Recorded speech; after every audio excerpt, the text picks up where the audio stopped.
స్వర్గం వెళ్ళడానికి ఒక అమాయక జీవిని బలి చేస్తే అది నిజంగా స్వర్గం అవుతుందా? కథ పూర్తిగా వినండి.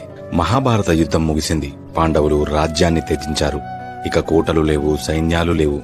చివరి ప్రయాణం అంటే మహాప్రస్థానం మొదలైంది. ఒక్కొక్కరుగా ద్రౌపది, భీముడు, అర్జునుడు అందరూ పడిపోయారు. కాని ధర్మరాజు ముందుకు సాగుతూనే ఉన్నాడు.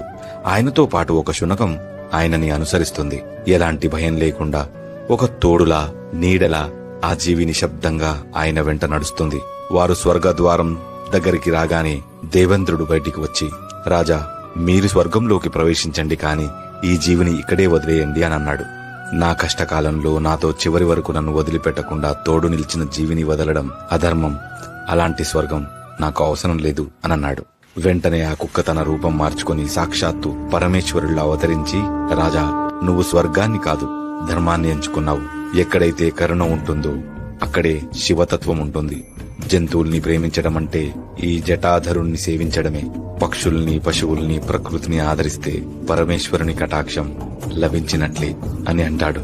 ఈ ఎండాకాలం వచ్చింది కాబట్టి కాసిన్ని నీళ్లు నోరులేని జీవాల కోసం. Download ShareChat.